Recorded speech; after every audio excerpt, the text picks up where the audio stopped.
All right. Hello, everyone. Hope you guys are doing well. My name is Josh Lowe from Juice Labs, and welcome to Juicy Conversations. This is our third in a row. Juice Labs is a tech community here in Vancouver, bringing creatives together to equip them with the insights and the resources from industry experts.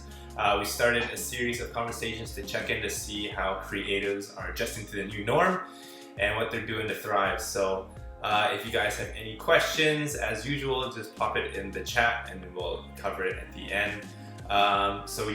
Today is a very special interview. We have not one, but three guests.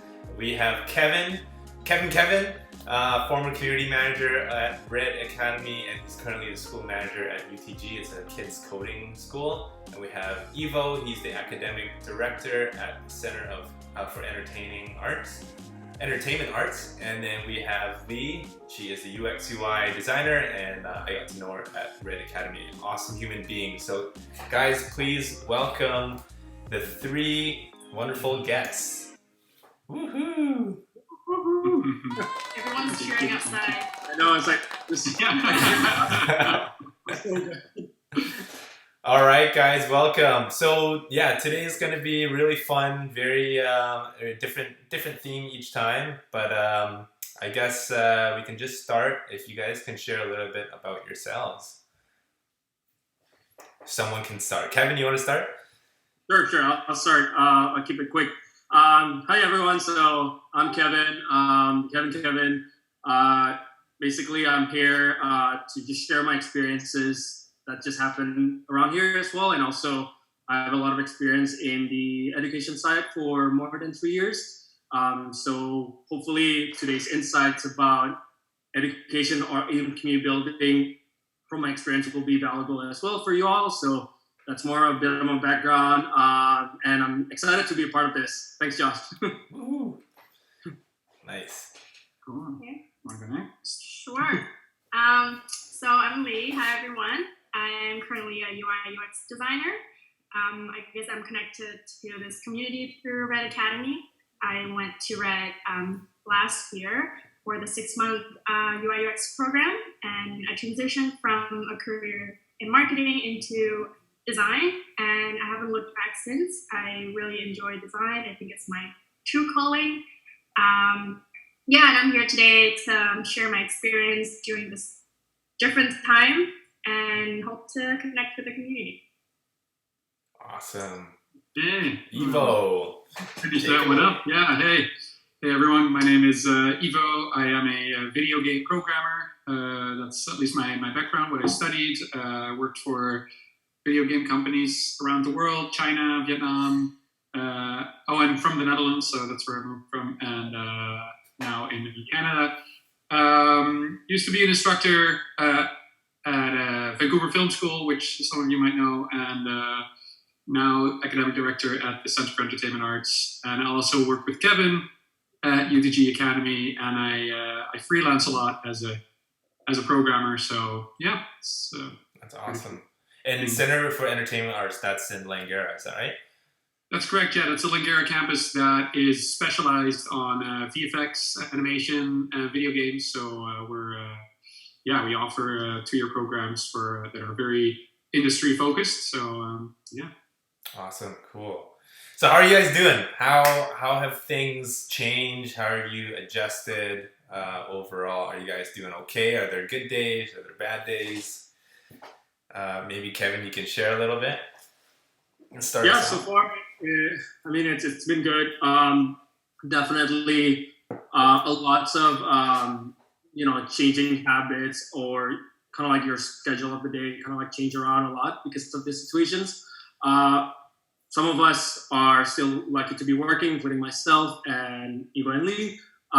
So been adjusting kind of like, ways to work virtually and remotely as well. So it's been like an adjustment in terms of just being stuck in your own house, being myself an extrovert. It is definitely a very challenging change that happened. However, I feel like through time, you're just getting used to it eventually. And now, yes, like I think sometimes we just like try to find like new activities at your own home. For example, I've been cooking more than I used to. My domestication skills just increased like that. I love like sweeping the floor and mopping. Never happened before. Nice. And yeah, it's a very new learning for me this time. And yeah. Right on. I think for us, it's been, well, for me, it's been up and down, mostly related to my work, because I have been with this company for a while, and unfortunately during this time, they had to make a difficult decision to take back an offer that they made to me prior to this situation. So I had to adjust to that, which was unfortunate, but there's been a lot of support around. So I'm managing and it's okay. And I'm very excited to have the time to do a lot of my creative projects. So that will be really exciting. And otherwise, I mean, my work is mostly just on the laptop and we have a pretty decent setup at home. So it's been pretty good. We have our space. We can take calls separately in different rooms. So that's good. Yeah. Right on. Who's louder in the room, Ivo or Lee? Louder? I think I'm louder. Yeah, sometimes when he's teaching My personality. at home, I would have to blast out music in another room to like mask the sound. Yeah. The sound is too, man. That's like another big change for everyone who's working from home, right? So Yeah. It's interesting though, because like you're seeing like your boss's home or whatever. It's a little bit more intimate. So it's like you're kind of connecting at that like human level. Like, oh, it's that professional feel is kind of out the window for sure. Yeah, it was actually funny yesterday because Eva was teaching and then I kind of helped clean up the kitchen. And at some point his student was saying there was some sort of distracting noise in the background, and then Eva realized it was me cleaning next to him, so then I had to stop and move away. Yeah, definitely some adjustments and compromise we have to do around the house. Yeah, right on. But yeah, Evo, you're doing okay overall? Yeah. I mean, we were talking about it before, Josh, of course. So I think for me, it's actually been interesting that at the very beginning I got super busy when we had to all go inside because it meant for our school that we had to transition into an online learning setup, which we did in about 2 days. We switched it around for at least the classes to be taught online, but that was logistically quite a challenge. And of course, also after that, there's a lot more catching up to do with everyone to make sure that everyone is comfortable or as comfortable as possible. So I was quite busy kind of helping to make sure that was okay. And I really found that for me, it's been working really well. And I've kind of been wondering also since our last week that we kind of chatted about that, I was wondering like, why is it why does it feel so easy for me to transition like this? Which of course partially is because I'm a programmer and that essentially is already, kind of a more indoor job with behind the computer is my most comfortable space. But also the I think one of the big things that really helped me was that I was right away working on projects. So partially, of course, still teaching stuff and helping out on that side, but the biggest thing that I actually started together with my business partner at Under the GUI, actually, we started a project together to work on some new software that we're hoping to use in the future. And it was right away this dynamic that we're working on it together. Suddenly we're working together more than ever before. And, at the same time I have my clients. So I had all these projects going on and it just kept me not only busy, but it kept me very connected to people. And that was just that's been a really big help for me. So I think, that's pretty cool that you can still do those kind of things. Yeah, I was wondering, can you share me like how you guys switched your teaching classrooms? Like, did you guys use Zoom? Like, what are the systems and structures you guys put in place? Yeah, we've been kind of going back and forth on system. Well, we've stuck with the same system, but we've been trying out Zoom. We had already been using Microsoft Teams within our school as our main platform of communication, and where we share files, and where we already are used to record our classes through that, so that students can watch them back later. So we had a pretty strong infrastructure, I think, already there. So as different as it is to actually, be remote, and of course some classes have bigger challenges than others. Overall, I think using Microsoft Teams has been super good transition. And I was just talking to some students yesterday, and they also mentioned, like, it was, considering everything, as smooth as it could be, they thought. So it was very nice to hear as well, because that was. That's the biggest concern, of course, for everyone, right? That students are the ones that are the ones that kind of suffer from this. So luckily, that's been okay. Okay, right on. Yeah. Cool. Yeah. And I guess, like, from the kids coding school that I'm working, Evo actually helped a lot in making sure that the logistical needs are being met. So because it's a coding school, a lot of the curriculum itself is already online. So we have a software called PixelPad. So if you Google PixelPad, you can see that's a platform where we teach simple Python language to young kids from age 7 to like 17-year-old. And they'll be able to find like modules in there, and then they can follow the instructions in there. And using the kind of like the screen sharing experience, the instructors would actually just like check each screens of the students if they have any issues with their coding scripts.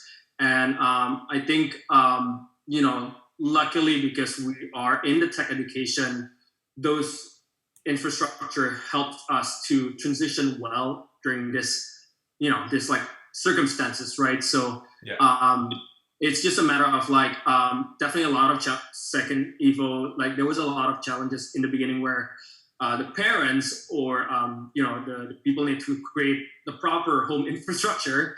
But after that, it's been way more smooth. So yeah. Yeah. I want to share my experience from the design agency that I've been with as well. It's called Equilibrium, and it's a tech design shop in town.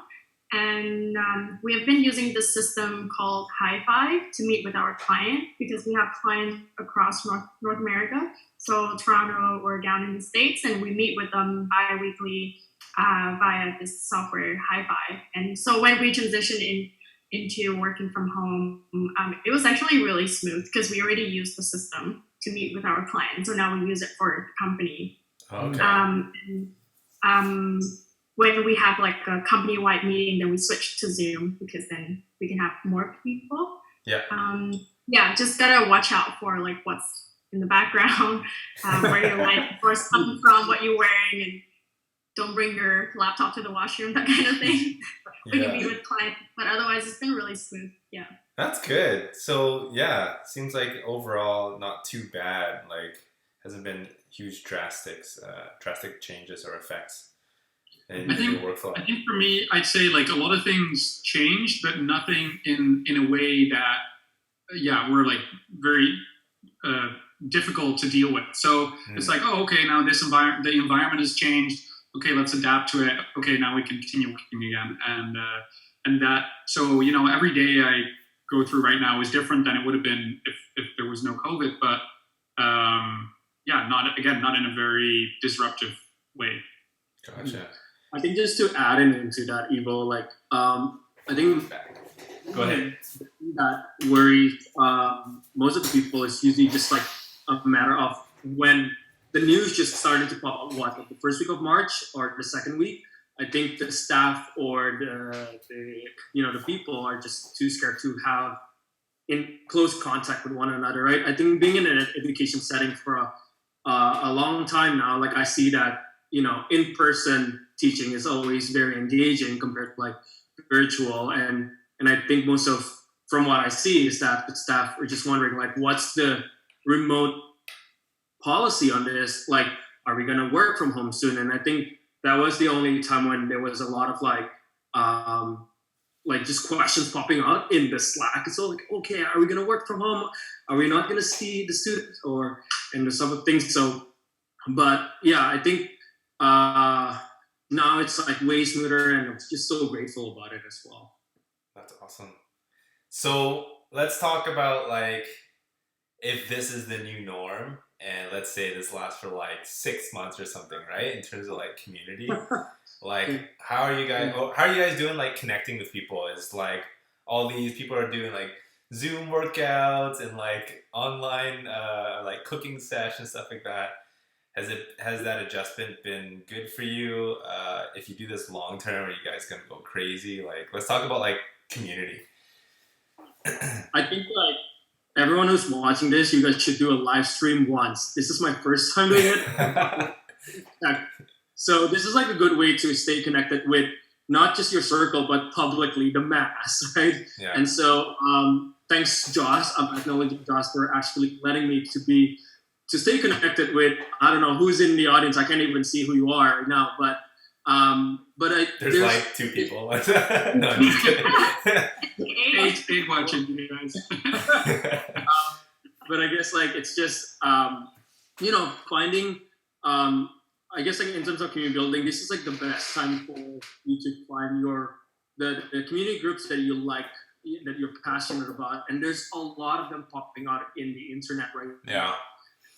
And yeah, you can even like, if there's no one, you can even make it yourself. It's very easy. You can make your own Slack account, have conversations, bring people in together, and then maybe if you want to create something together, do it. This is like the best time when you have time to invent and create something out of, when before you were stuck with your work hours and you can't really do it just because you just got no time to do it, right? Yeah. And so I think research and look for the people that you want to be in. There's a lot of people supporting one another now, and yeah. Gotcha. Cool, man. Yeah. For me, it's been pretty interesting because I feel like I'm getting more connected to, like I've been doing way more check-in with family and friends, and that's been really amazing.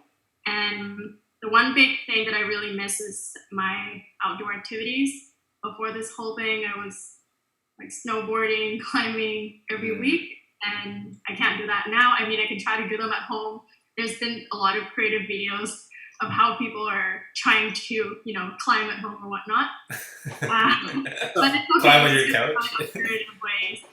So yeah, I've been joining Zoom workout sessions and switching to just running early in the morning or biking, not on the seawall when it's crowded, but like to the side streets. To keep my workout so that I can stay sane and to stay connected with my communities. Yeah. Can you share like how you found out about these Zoom workouts? So we have this little workout group on Instagram chat. Okay. And people just share random videos. There are a lot of yoga instructors, many different instructors that are offering online classes by donation or for free. So many good ones that you can join. Okay. Kevin cousin is running a lot of sessions with her group from Oxygen Yoga. So I've been joining those two. They're pretty intense, man. After we're like, yeah, it's. I think it's really like I've been doing more check-ins with my family, with my close friends, or even like friends that I haven't really talked for years. Like it's like a good time for you to check in with them. Like, hey, what's going on? Because like everyone is struggling with the same problem right now, right? And locally and globally, just reach them out despite the different time zone. You should not have any excuse not to reach out to them and check on their condition. It's like the best time to be more human than ever, right? Yeah. And I think like long-term wise, because we are creating this like check-in habits, I feel like what Evo says, like, like even like being busy at work, or find projects that will keep you productive, or find time for you to check in with other friends. They will keep you feel connected, feel that you're being with that person somehow in this during the day or something. So yeah, Cool. these new habits. Yeah. Yeah, I just want to add to that, because I think a lot of these examples are it's so true, and I think it's very important to also, as much as I would at this moment prefer to not have COVID and to be able to go outside. I think it's really good to look at the current situation as a place for a lot of new opportunities, because a lot of the things that we're doing right now were, either just something we wouldn't be thinking of because it wasn't really there was no need, or we even couldn't think of it because we just hadn't been exposed to that situation as it is right now. But, you can see a lot of projects, and again, whether it's because you can connect with your family again better, or perhaps you can start in a project that you've been wanting to start on, but you didn't have the time. I read a great article about like this being a great moment for us to sort of stop our busy lives and be really, which you're so easily caught up in, and reflect on that, and now really, and as much as possible, of course, try to be that objective person, kind of looking at like, hey, is what we're doing actually the one thing we have to do, or what is my passion, am I, and that's an opportunity, and we gotta take that one, I think.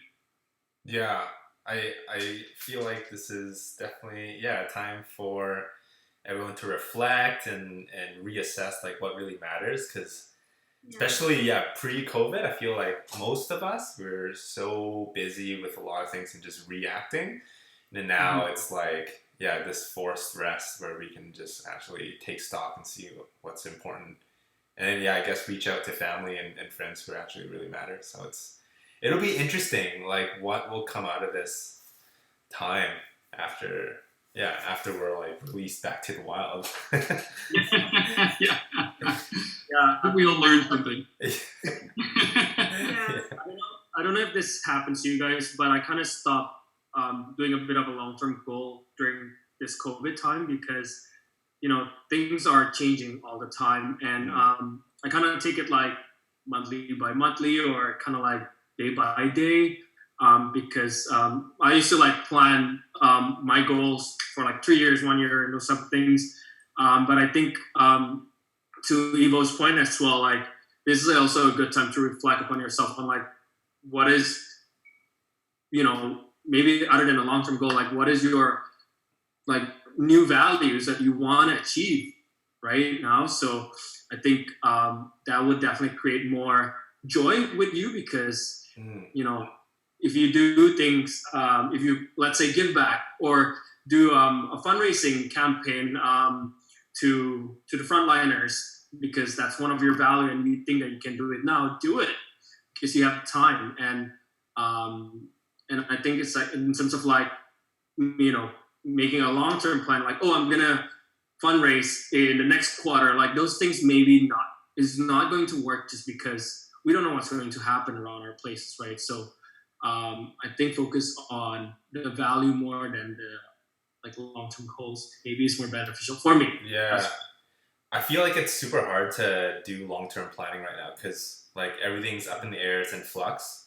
You can like, we're definitely still in like react mode or like survival mode, just to adjust to everything. Like things are constantly shifting and changing, so it's really neat. Like even for like the work I'm in, I'm starting to interview educators and teachers, and they're like, like actually one guy, he's on Microsoft Teams, and he had to reinstall like 16 times, and like that's frustrating the heck out of him. So but like just adjusting to all that, and it's neat. Like no one knows what the long-term goals are. So. I mean, for me, I feel like the long-term goals probably would still stay more or less the same for now, but it's the short-term goals that are really hard to predict, because 3 months from now, honestly, I don't know what's happening. I'm planning for a month from now, 3 months from now, but like a year from now, I think things will stabilize and it will be okay. I mean, Yeah, there's that. Ooh. Okay, should we talk about like freelancing and freelance opportunities during this time? Sure. yeah. Obviously, because Lee, like you kind of experiencing. You're still at equilibrium, right? But you're just wrapping up. Is that right? Yeah, I'm wrapping up right now. Monday is my last day. So I honestly haven't really put my head to think about what I would do from now. So I think the plan is I want to be open to both full-time opportunities, but also freelancing. Yeah. So I would need to spend some time setting up the freelance stuff. I've done freelancing before, but in a very small capacity.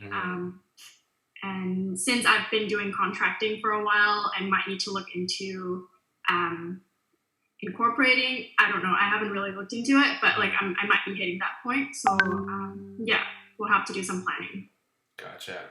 Are you guys familiar with like the government support plans for like small businesses and stuff like that? I'm just curious. Like that's something I haven't really looked into in terms of like assistance for like small business setups and stuff like that. For individuals, yes, the Canadian Emergency Response Benefit. The CRB, yeah. Yeah, for small business, I haven't been paying attention, but the other one for individuals, it's changing every week, so I've been paying attention because hopefully I can benefit from that. Yeah. Freelancers, right? Yeah.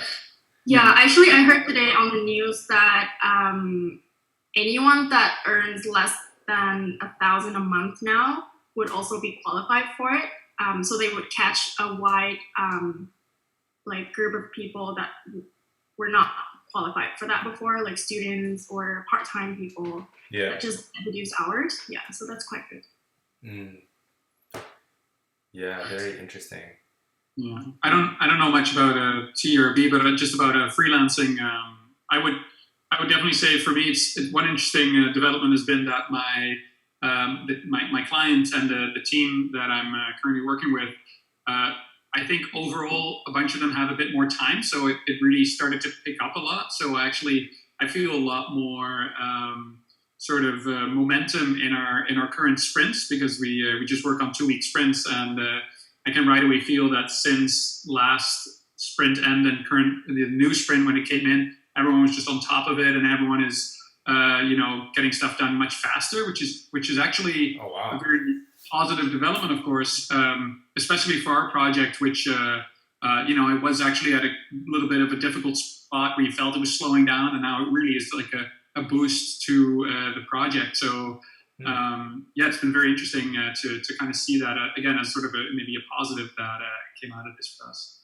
This is through your freelance capacity? Yes, this is a freelance. Oh wow! Yeah, it's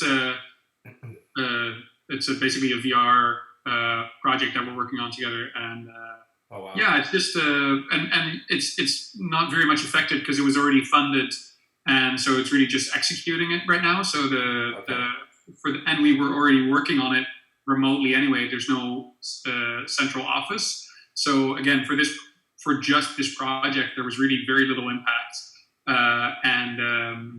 In fact, it really boosted a lot of people's productivity, I think. So that's cool. Yeah, I feel like for freelancers, there's definitely an opportunity. We talked about this before. Like, I'm hearing some agencies, because they have a lot of overhead to take care of. And obviously now with everything all, like, it's hard for them to manage. Like, even small businesses, like they can't afford agency prices, so they're just going to freelancers for the work. So I feel like the demand is picked up for sure. Yeah. Are you guys aware of any networks or like job boards or things around for freelancers? I only know for video games, so it's pretty specific. As I would say, many people in video games would know that it's in Vancouver anyway. It's very much related to just knowing people and being sort of part of the community. But I know people are in general, honestly, pre-COVID as well. Like people are always looking for more, especially programmers, I would say. So anyone in the video game industry who's not sure how to get a job, if any of the viewers maybe in that situation, definitely message me, because there's a lot of demand for sure. Okay. Yeah, I would probably associate it the same, going through my network and getting referrals. So that's where I'm gonna start with. Gotcha. Yeah, I guess like I'm not a freelancer, but I know of a lot of my friends, like even Lee and others, are freelancers. And one of my friends actually got a gig from this I think it's a platform or something. It's called The Helpless, where you put in your kind of like what you do, what's your expertise, and what can you offer to the table.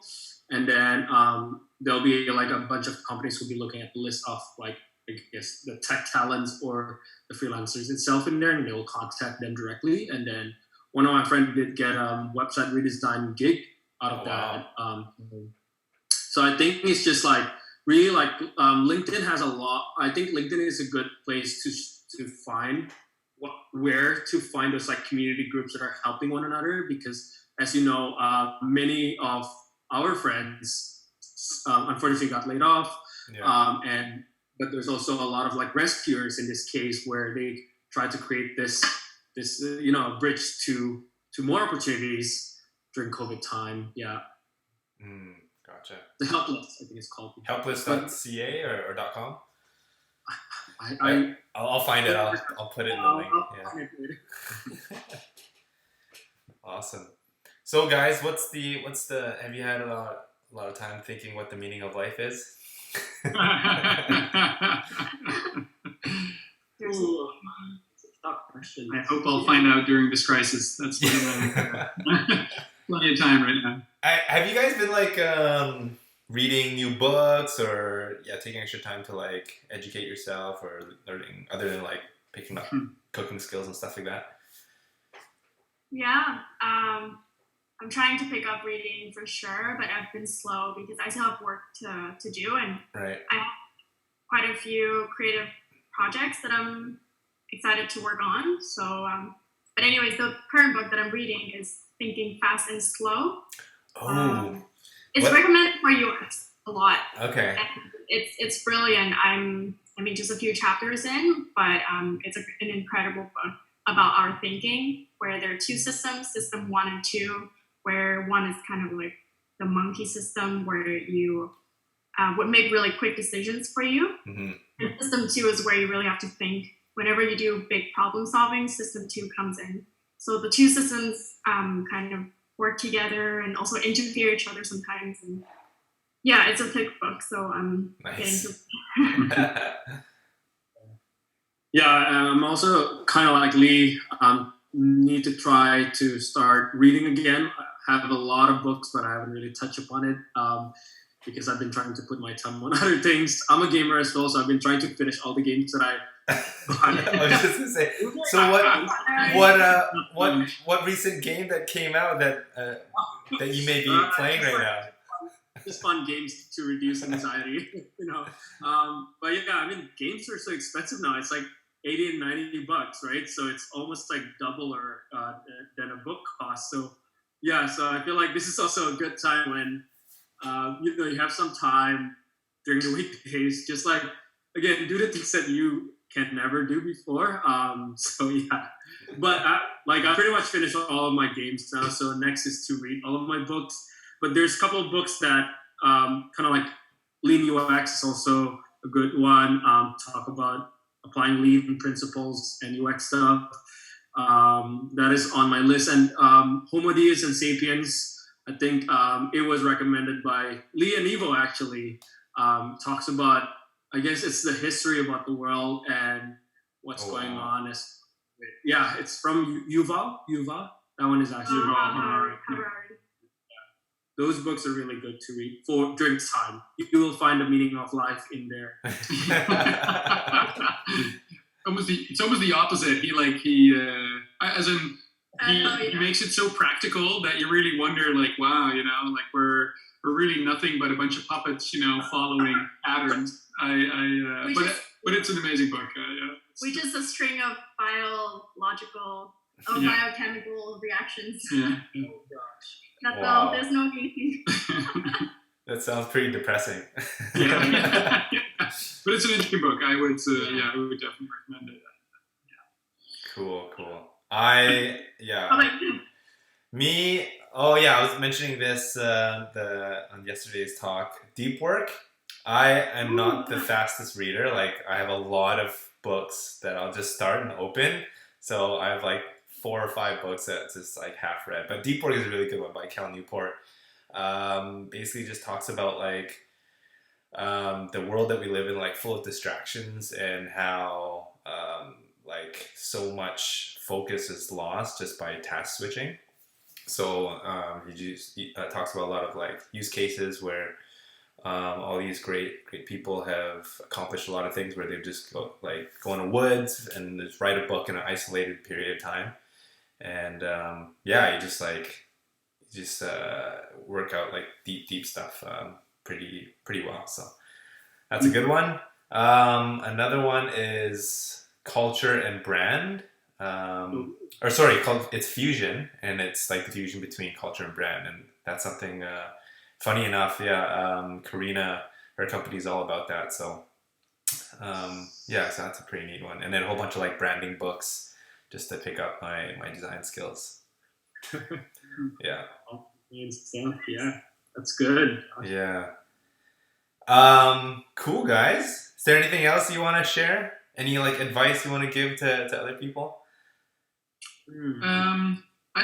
Maybe and again, it's sometimes it's hard for me to sort of give that advice that obviously it doesn't apply to everyone, but I would say that what worked so well for me again is getting on projects, but trying to get on projects with other people as well. So maybe, if you're going to read a book, ask a friend, like maybe they want to read the same book, and or even have it as in a book club, or and same thing for if you want to spend this time learning a language, or learning programming, learning software, whatever it is. There's so much value, especially now, in asking someone else to go through that with you, just to sort of go through a journey, still feeling like you're going through a journey together, because that is something that I think everyone is probably still craving for, like with the extra distance that we have to each other, you want to have that feeling still of doing things together. So that would be a strong recommendation for me. Awesome. Just reach out. Yeah, you go, Lee. For me, I think, as weird of a time this is, it's kind of a golden time for creatives, for designers like me. There are so many projects that I'm so excited to work on. Like, it's my time to upgrade my portfolio. I started a new Instagram account for my creative project, to upgrade my UI skills. I want to learn UI animation. I want to practice more whiteboarding for UX, or work on my UX ideas as well. So lots of things. I want to learn to sketch better, to doodle better. So follow your passion and just get lost in that, because they will definitely fulfill you. Awesome. Yeah. And I guess to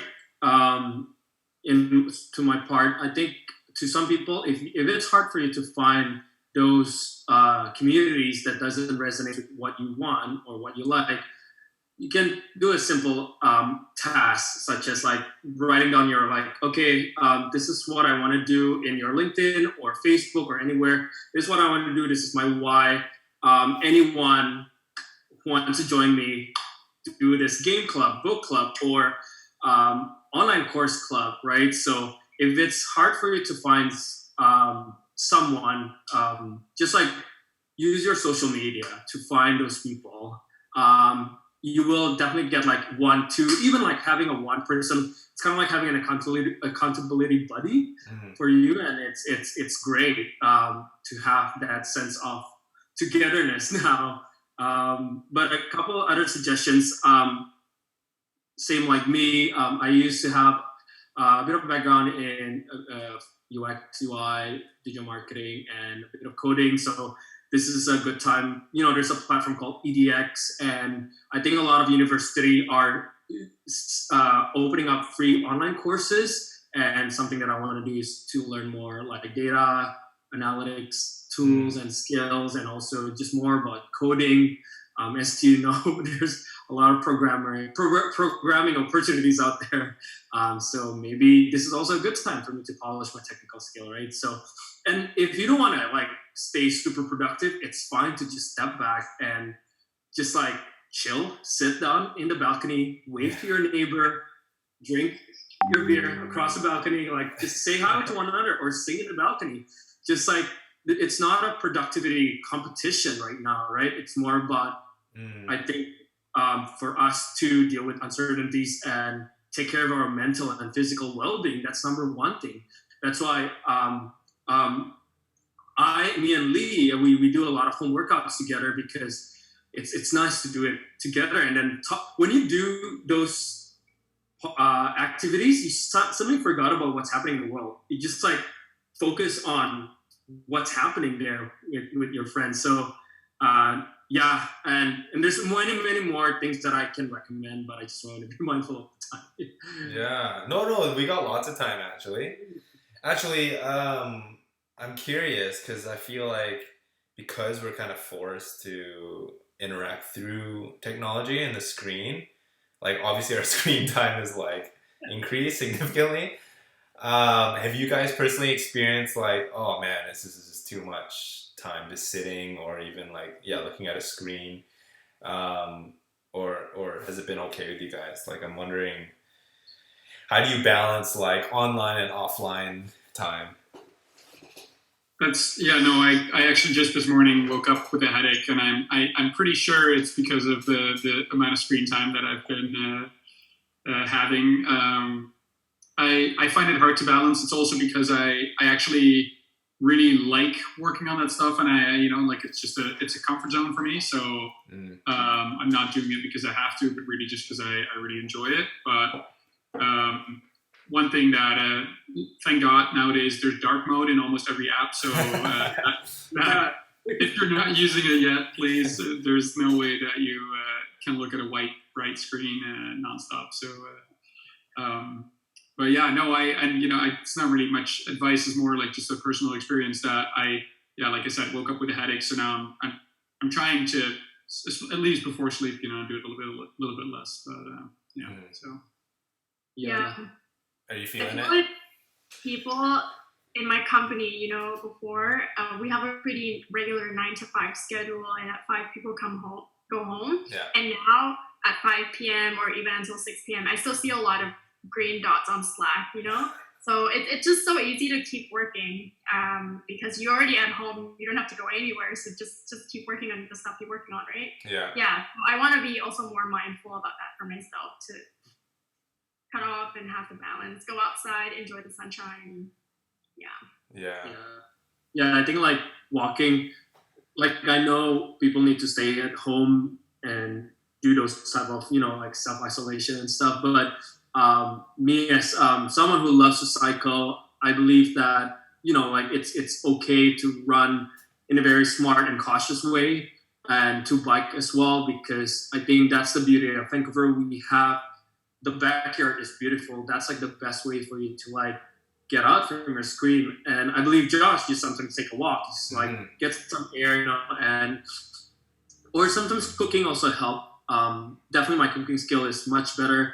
I can definitely like cook for a lot of friends after this pandemic is done. So cooking, it's just you're looking at the color of your food and you're not, in front of the screen, and that's also a good way to relax your eyes as well.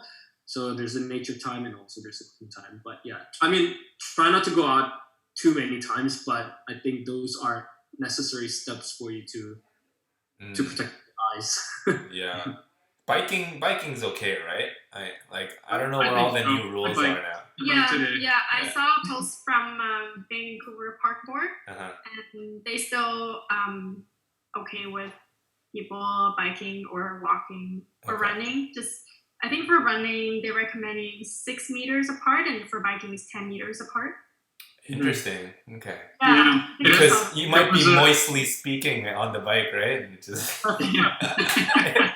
Exactly. There was maybe unsurprising. It was a Dutch study that talked about that, specifically the biking, and it had everything to do with the slipstream that you're in. And it was interesting because it really makes you think even about regular biking. You're like, oh yeah, that's kind of gross. You're in the slipstream of the person in front of you. So basically whatever they exhale, it just goes straight into your face. Yeah. So just but they did a lot of research on that, and they said 10, even up to 20 meters, which you hear it and it's like that's in a way it's shocking because obviously that nobody's really doing that. At the same time, I'm sure that the 10 to 20 meters is the number that they state as if you want to be 100% safe. Yeah. And one of the biggest things I think about the lockdown or the whatever you want to call the situation at this point is also as much as possible prevent it. But I think the reality is that 100% is not working right now. So if we can get it to 95% better than it would be otherwise, that is obviously already lowering the curve because we can see that happening. For mine, that's sort of how I concluded that I can still bike. I try to avoid the seawall. Yeah. Otherwise, it helps a lot. Actually, my headache was gone this afternoon after I had a bike ride, so that was a big plus.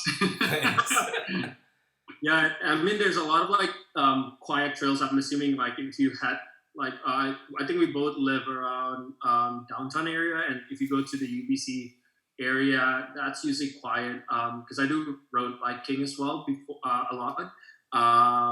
And I think just avoid drafting. If you know what drafting means, it's like going really behind cyclists, so avoid doing those things. But there are definitely a lot of quiet trails out there for bikers, and you just need to find those spots and avoid seawall, avoid Stanley Park area. I don't know if it's closed now or not. Well, if you go before 10 a.m., I think it's been okay for me because I live by the seawall and I can get out there and back before 10. Right. Yeah, but any other time, I see the seawall in front of our place, and otherwise it's always busy. So are parks officially closed? Some parks. You can't. Not Stanley Park. Some parks. Yeah. Some park. Stanley Park. Yeah. But But Stanley Park. they only closed for cars right now. Gotcha. Yeah. Yeah, interesting. Any other fun ideas that we can that you guys can suggest or do to I don't know. I'm gonna very soon, but I don't have a link to it yet. But it's gonna be pretty fun. I think I'm gonna set up a coding course that anyone can join into. So it's gonna be a live coding course where which is just very much introduction to programming. Gonna get into basics of Python. And nice. Just to kind of get people excited about the idea of programming. It's something that I've done many times. Again, I've taught anyone from youngest 5 years old to oldest probably 50 years old, and I find that the introduction is by far the hardest part.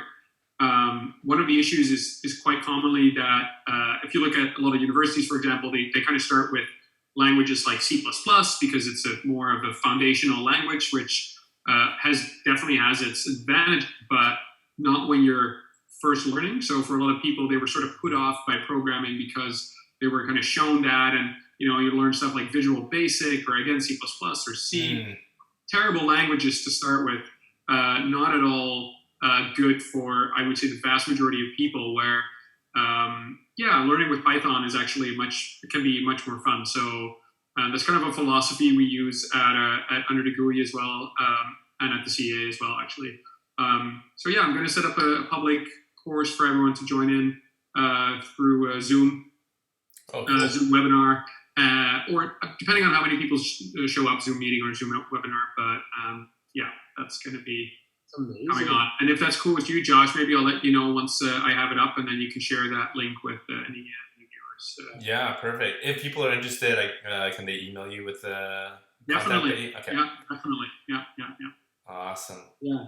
I think other fun ideas like me, Eva, and Lee, we actually do almost like a weekly game session. So we Ooh. try. Jackbox games have so many amazing games. You just need to download Steam software, and they have a couple free games. But it's also not a bad investment to have those games in, because like you're going to be stuck here for months.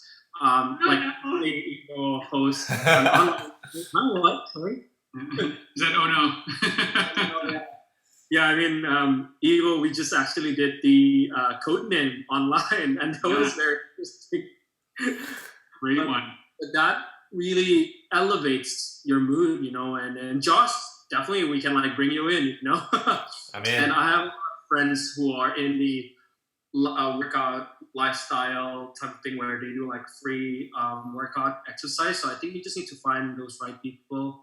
And a lot of the people are doing it friends and family if they're doing it for free. So just if you get that opportunity, join those free courses, right? Or free workout exercise. I think game, exercise, cooking, reading, many other things, and online courses like Evo. Yeah.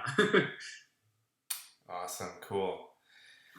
Any ideas for freelancing or connections or networks?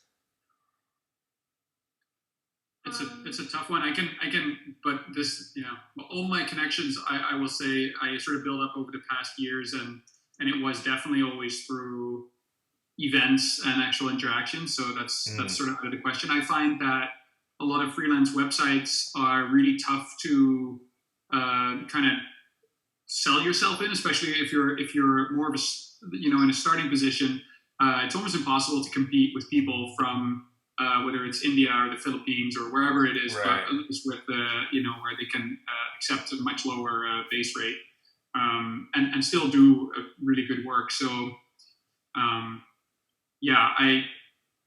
would say what Kevin said, whether it's LinkedIn or your connections, that is significantly more likely to succeed than these kind of generic websites that the whole world is using, because there's just too much competition in the big websites. So I would, from my personal experience, I would definitely recommend try to look within your network, because they can really promote you as, hey, sure, this person is more expensive, but I know them and they're very reliable and they're right here, and that that's kind of how you can sell yourself. Gotcha. For designers, so I built my portfolio on Webflow, and I'm really hooked because Webflow is so powerful. Yes, I actually learned a lot about software development through building my portfolio on Webflow. So I also want to invest more time to learn more about and be able to create projects, freelance projects through Webflow. If you're a designer and you can build out the website as well and just cut down on the rates, I think that's a golden opportunity. That's awesome. Another thing to consider. Yeah. I would love to, if you want, or maybe we can have another session or something, or invite people on a Zoom call, and we can just dive into Webflow, because it's super powerful, and I feel like I'm a huge fan of that, and I feel like it still hasn't hit critical mass. I'm surprised from the designers I'm speaking to. Maybe there's a bit of a learning curve, but maybe we can have a online Zoom workshop for Webflow. That'd be fun. Yeah. Maybe it's more technical than Squarespace or or maybe it's similar. A lot of people are using Elementor for WordPress, but I'm totally biased to Webflow just because it's me too. You can do way more, and it's custom, and you're developing as you design, so it's really great. And they have amazing tutorials. Yes, the funniest tutorials. It's so good. Made my learning so much better because of the guy in the tutorial. Awesome. Let's connect. Yeah, we should collaborate. That'd be great. I think in regards to a freelancer, I've been hearing it from among my tech friends as well.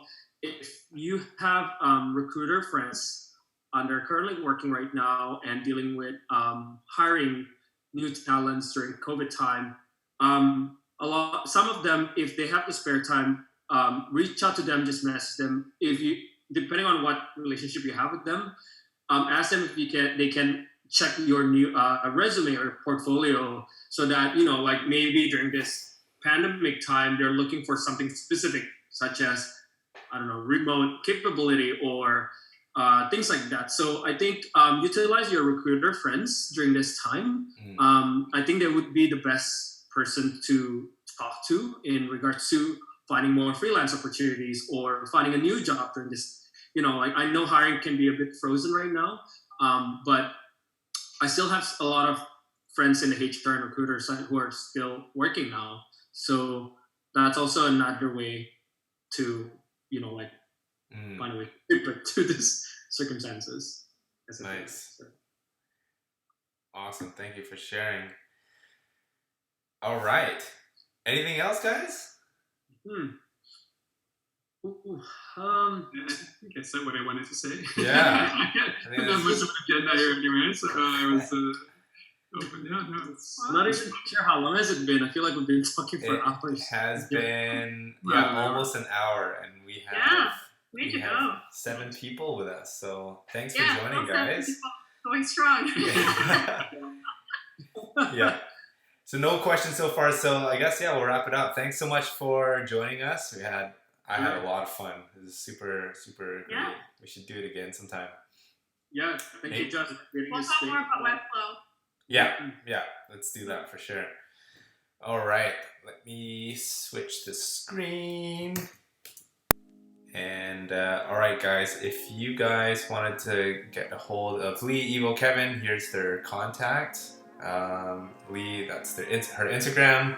Evo, this is his email at work, and Kevin is his Instagram. So hope you guys had a great time, and I'll see you guys in the next one. I'm scheduling a few talks next week. I'm not too sure what date, but hope to see you guys soon. All right, take care. Bye. Bye.